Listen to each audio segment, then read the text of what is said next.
Hello everyone, I'm Captain Logan and it's not Spawn year. It's day 30 of my comic review video day calendar and we're at the penultimate day of the first month, the first complete month of Not Spawn year reviews. Still going strong. I have reviewed a single issue comic, a random issue from my personal collection every day this month so far, and we will almost certainly manage at least a whole month. So isn't that exciting? I've reviewed quite a bit of Superman already, more than I expected I would, and a little bit of Batman, though I'm intentionally not reviewing too much of that until we get to Bat March, because I'm going to be doing all Batman that entire month, and I'm going to try to represent as many different titles for Batman as possible that month. So I'm sprinkling them in a little bit, but today I thought I would let those worlds collide and we would take a look at a World's Finest comic. This is World's Finest Comics starring Superman and Batman, number 289. This one comes out in 1983, the year before I was born, so suffice it to say, I did not read it when it came out. In fact, I have never read this issue. I'm a broken record, but this is yet another series that I own quite a few issues of, maybe 20, 25 for this one, and have only read a couple of them. So I picked this particular issue because it looks like a real consummate, down-to-earth, back to basics story maybe. It doesn't give you any sense of what the story itself is going to be about so much as it's just these two guys. Maybe I thought looking at this would be a little bit of a character study with these two characters, or at least be a real consummate issue. Like if you read this, you have a real good sense of who these two superheroes are, what they represent, what the big differences are and similarities between them, comparison, contrast, and their kind of strengths and weaknesses as a team.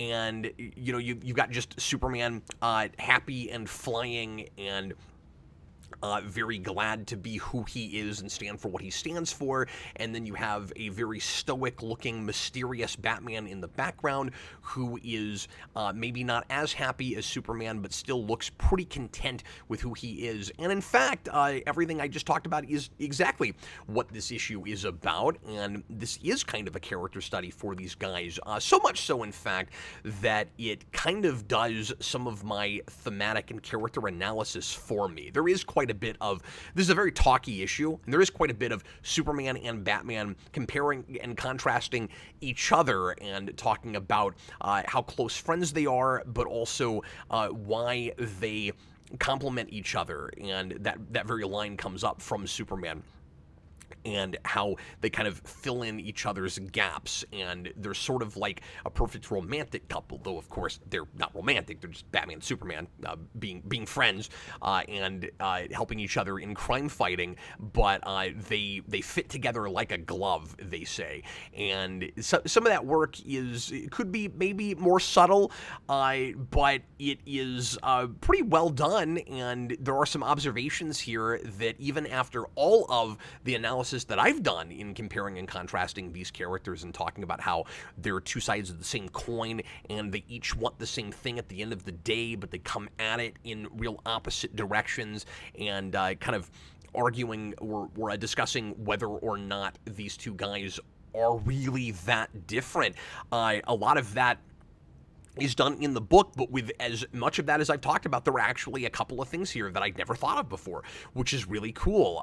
So this one is written by Doug Mensch. This is pretty early Doug Mensch writing, and it is drawn by an artist named Adrian Gonzalez, who started in the Philippines, and he was born there. He's Filipino, and he unfortunately died in 1998. There's not a lot of information I could find on him, but he died only at 61. And he drew for primarily DC. He's most known for his work on All-Star Squadron, and he did Superpowers for DC, and I don't know how much more of that. Oh, he did quite a bit of this book.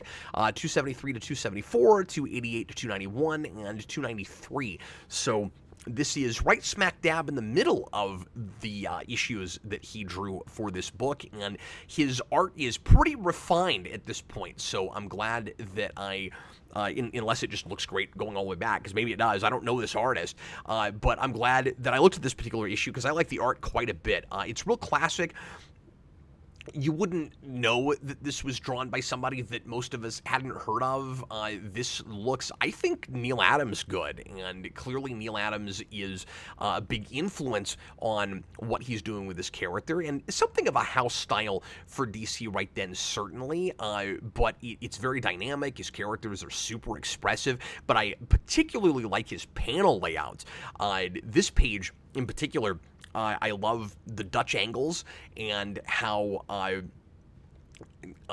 just kind of, street level and very classic Batman this whole thing is. I also really appreciate that this artist knows how to make the book feel like Batman and Superman 50-50, so it doesn't feel like it's just one person's book and the other character is just living in it. So the Batman section at the beginning, it's funny the way it's broken up, by the way, because it's like Prologue 1 and Prologue 2. Yeah, I didn't need that. It makes it feel like the book is going to be really long and maybe overly padded out, overly complicated. It's not that. It's a pretty quick read relative to kind of Bronze Age to early modern stuff. This is 1983, so this is right on the cusp of Bronze to modern. And anyway, these first few pages, they're dark, they're gritty. Again, comparatively, yeah, it's blue and gray Batman, but you've got a lot of shadow work, a lot of black in the panels. This is my Batman, man. This is what I like to look at if I'm going to read anything prior to Nightfall.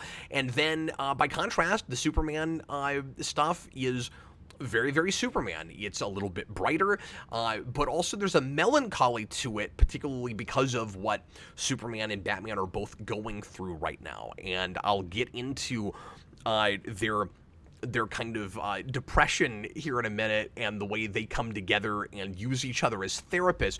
But before I do that, I want to mention the cover reminded me that of the registered trademarks. So Superman and Batman have a registered trademark symbol next to their logos, and they do that even in the issue itself. So when you get this thug on the first page that yells Batman, it's got a registered trademark next to it, which always takes me out and always makes me laugh when we do that in dialogue. And the logos in dialogue thing, it's a real kind of bold comic book thing to do, and a fun thing to do with a medium, because only comics can really do that. But I always overthink these things where I'm imagining, okay, how is he actually saying that? Because he's expressing not just that he's seeing Batman, but the logo of Batman. And I have a hard time not imagining him saying registered trademark next to it, because it has that. We do that going back to at least Stan Lee with Marvel. I don't know if there's anything in Golden Age that predates that will have characters shout the logo. But even these days, we'll sometimes do throwbacks to that. And the 90s did it quite a bit. And it's always fun. That kind of thing always helps us to not take the stuff too seriously. But take a look at this one. It's weird that the registered trademark is next to the P, which kind of suggests that we're trademarking sup, but not man. And also, why does the person, and I like the contrast here, by the way, it's somebody screaming Batman in fear, and it's somebody screaming Superman in who's happy that Superman has arrived to save him. So he's yelling it in relief, while the other guy was yelling Batman in fear. But look, why does the Superman logo? Why is that preceded by an exclamation point? And Batman is just Batman, no exclamation point. I guess the jagged balloon around it is expressive enough. So anyway, Superman and Batman are each having kind of a difficult night, and they come together to discuss their kind of existential problems. So Batman feels bad, and his comes from an actual event that happened. Superman's is a little bit more contrived, although I appreciate, I guess, that they didn't both the same night have exactly the same kind of situation, the same experience.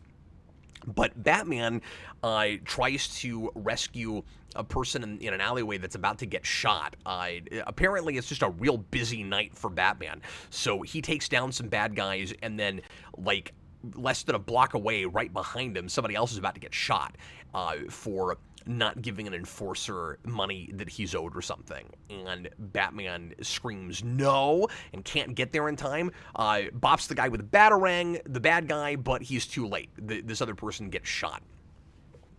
And Batman is kind of reliving the death of his parents in a way, and he, of course, hates himself anytime he can't stop something like what happened with his parents from happening to someone else, and he unrealistically puts all of that on his shoulders. Superman, on the other hand, just saves some people from some falling rocks or something, and then he's just reminded that Krypton exploded when this guy says, I don't believe it. Do you see the way he caught that boulder in his bare hands?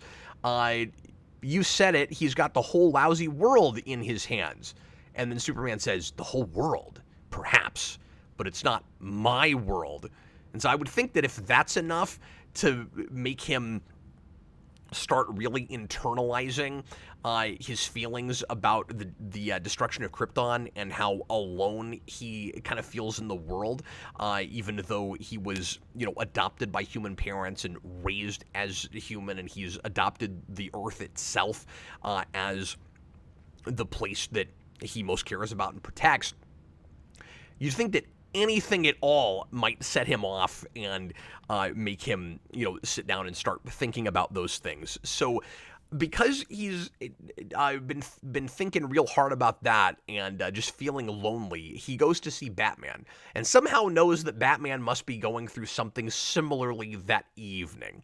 And so they start talking about their problems, and they go to the Fortress of Solitude to kind of pick each other's brains and see if they can make each other feel better while discussing the similarities and differences in their background. And it doesn't read like recap. It doesn't read too much like your audience isn't going to already be familiar with Batman's tragic backstory and Superman's arguably tragic with Krypton, but then not tragic backstory at all, being raised by the Kents, but more like it's just, again, a character study with these two guys like feeling all of those things out with each other. But it does, so even though it doesn't read like recap, we don't have to go back and I appreciate this, and get flashbacks to the Joe Chill murder and the destruction of Krypton.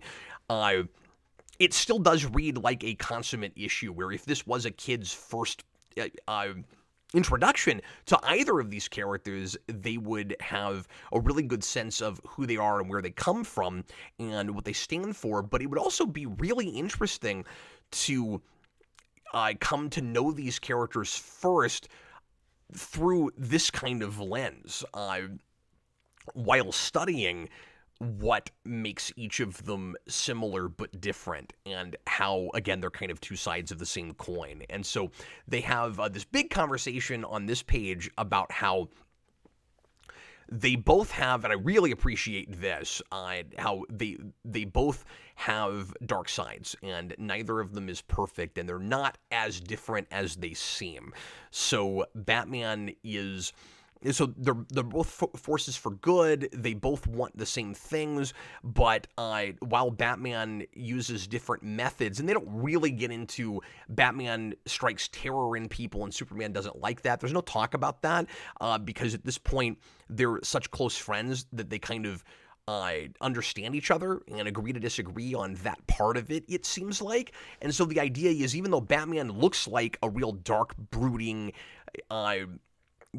about to snap at any moment kind of character, Superman definitely has that within him as well, and that will actually be demonstrated in the narrative itself at the end when we get into the actual, larger existential conflict.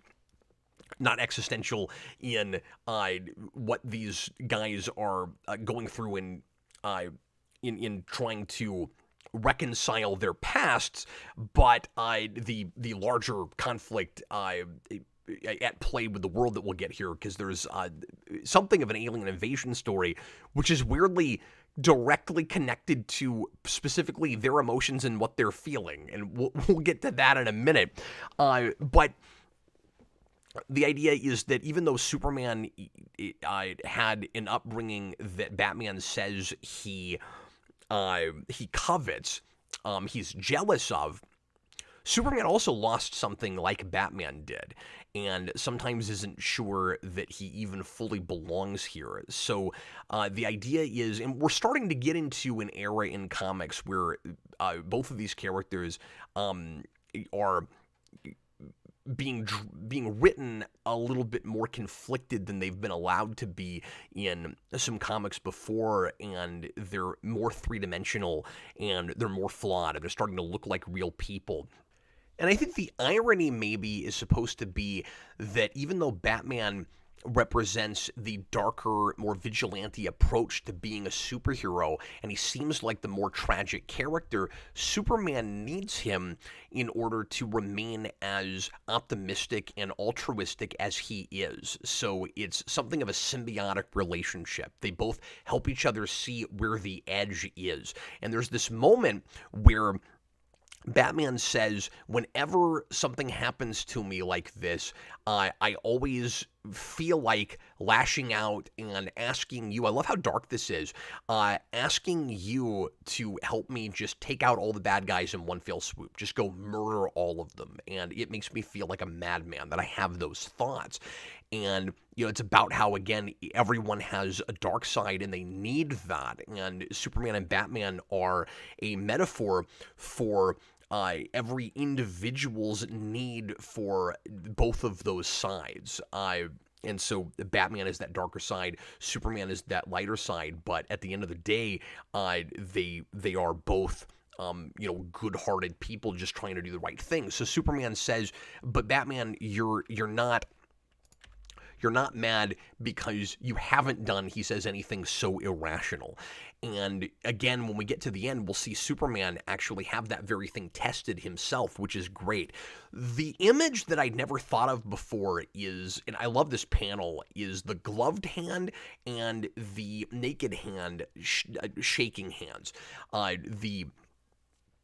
So I've talked a lot about why Batman wears a mask in other videos and why Superman doesn't, and what those things represent. And I really like doing the same thing with their hands. I'd never thought of this before, that Superman is able to be more vulnerable than Batman because he's all about the big picture. He has to be a symbol standing out in front for everyone to look up to, and he's about, again, the big picture. He's got to work on saving the whole world to keep it, he says, from being destroyed like Krypton. And for Batman, it's about, so all of this goes back to their respective tragic backstories. It's not just that Batman's parents were murdered in front of him, and so he's brooding, and he can't get over that, and every night he is, lashing out, and he is kind of lost his mind. Like, Superman also has a tragic backstory. It's just that because of his upbringing after that, he's got a different perspective on humanity. And so it's all about scale. It's all about scope. And so weirdly, their hands kind of represent this idea. Like, Batman has to remain cloaked and be in the shadows, and he needs a defense mechanism. And Superman doesn't have that and can't have that. And so that image of the two hands, I think is kind of a profound one. And Superman says we fit each other like hand and glove. And again, some of these things are spelled out a little bit, too easily. But then I also like that the invasion that they have to deal with is itself an allegory for their relationship. So Batman and Superman are not opposite superheroes that, like in BVS, are totally at loggerheads until at the end they magically become friends. The idea is they are, again, symbiotic. You can't have one without the other. It's like Batman and the Joker, but they're but it's like the yin yang of goodness, and you have aliens that end up having exactly the same kind of thing and represent that idea with Batman and Superman. So this is kind of a quirky notion, but I like it. It's real kind of classic science fiction that we're exploring the necessity of death and what emotion is, and in turn why human beings need it. And so you have this real old school science fiction kind of situation where there is a alien species that were called the Krill. Just like the villain species in the Orville, except they don't worship the might of Avis. And the aliens obsessively try to figure out how to be immortal. They build robot bodies. They crack immortality. They found the Fountain of Youth, and the Fountain of Youth is transitioning into a species of robots. Like that's their kind of forced evolution, the way it's talked about. And they're robots for a long time, and they've lost their ability to feel, and in turn, their humanity. And so they realize that something is missing, something is off. And they look at emotion almost like a tangible thing, and they're trying to find it again and harness it, because they know that they are not complete. And it's a lot like the aliens in Dark City, which is a movie that comes out almost 15 years after this, but it reminded me of that a lot. And so they develop this species that they send out almost like Galactus sends out Silver Surfer. So like they're these aliens heralds, except they're not looking for planets to destroy, although that's what would happen if these aliens did exactly what they were designed to do.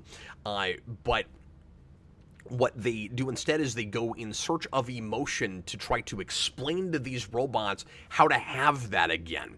And they feed on emotion. They have to have it. So they themselves, so they're completely organic, and they go out actually in organic ships, and there are two sets of them, and when they come together, they're symbiotic, and then they achieve their full potential to suck the emotions out of whatever it is they come into contact with in order to bring those back to their creators. So it's a real out there kind of idea, but I like it a lot. It's real unique. It's original. I haven't seen exactly this situation before. It reminds me of some things, but it's pretty different. And anyway, there's a real clear kind of sexual component to this too, which you think would make things really awkward because they are an allegory for Batman and Superman, but it's not weird and icky in that way. It's just that personality wise, these are two people that need each other, and so that's kind of what that idea represents.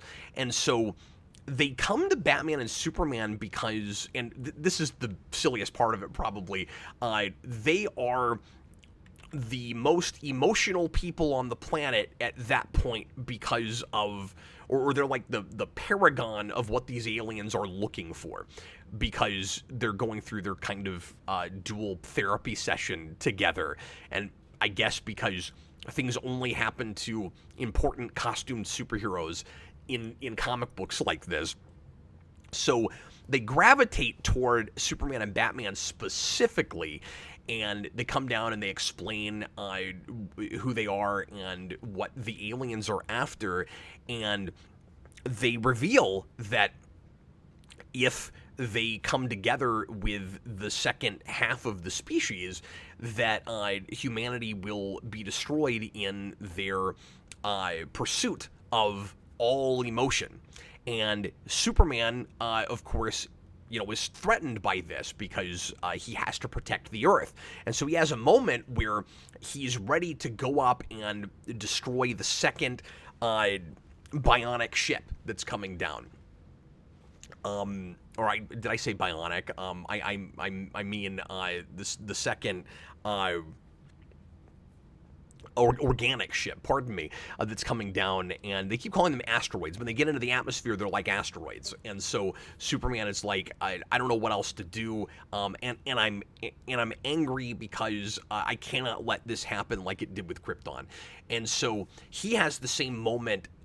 But there's a lot more at stake that Batman did when he wanted to just punch the guy to death that killed a man at the beginning of the comic. And it's Batman that talks Superman down when he's ready to just go destroy this asteroid that they know has living, feeling creatures on it. And then the whole thing becomes, and it's a little sappy, but I like it still. The whole thing becomes about self-sacrifice, and again, the importance of death.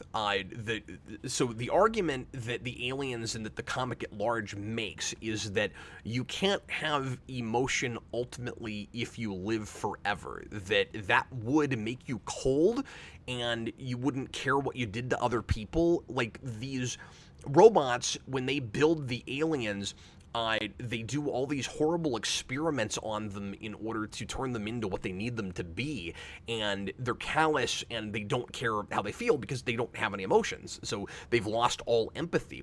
And so the idea is either you'd live forever and you'd get out of touch, or you would need to sacrifice your emotions, at least in the scenario that's invented here, in order to become immortal in the first place. And so death is actually a good thing. It's a blessing, kind of. It posits the issue because you'd rather live a full life keeping your humanity intact than living forever and losing yourself.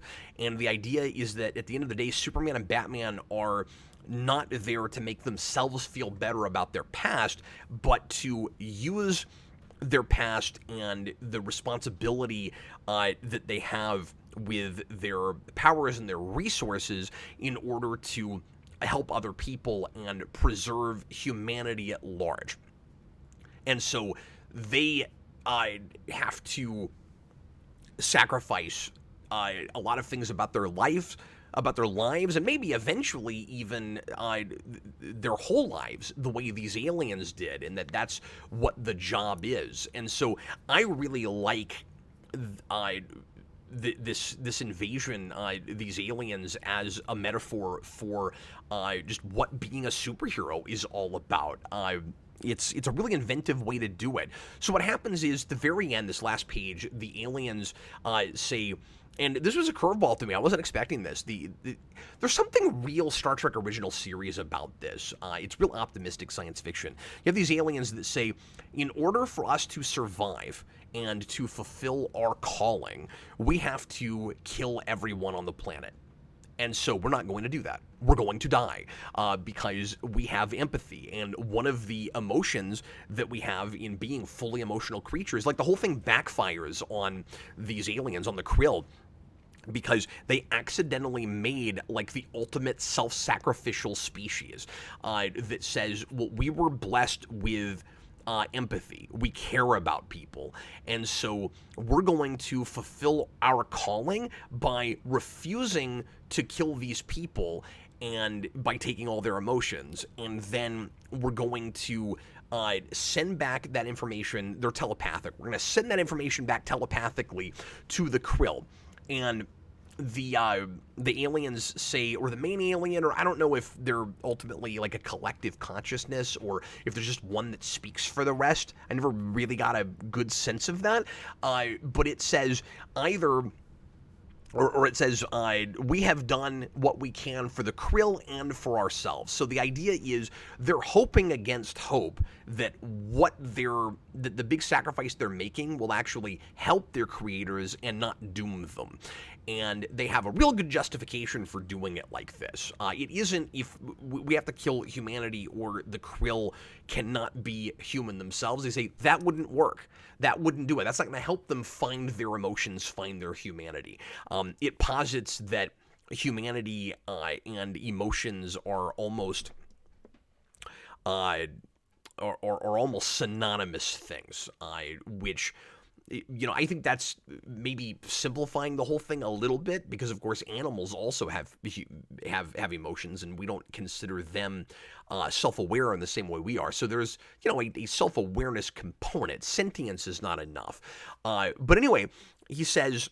And you can argue even about whether animals are self-aware in that way, but I guess, intelligence is in there, and there's a whole makeup. But I guess it's more about emotion than it is humanity, but humanity is clearly the larger thing at issue. And so this alien says, we have done what we can for the Krill and for ourselves. Either they shall transcend their very evolution, or they shall be both blessed and cursed with an eternal life bereft of feeling. The Krill shall live and never die as machines. As for us, we shall die having lived a life our creators never knew. It is more than enough, and we thank you profoundly for granting us such a precious gift. So the idea is, if they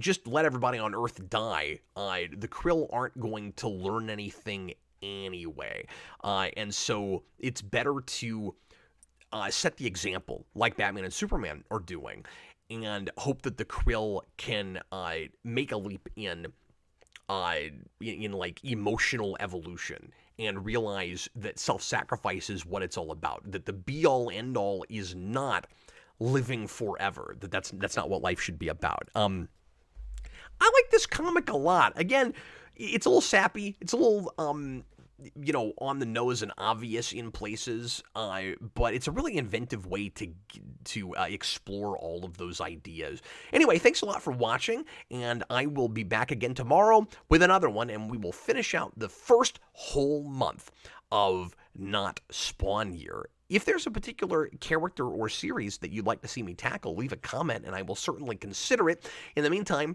I am Captain Logan, and happy reading.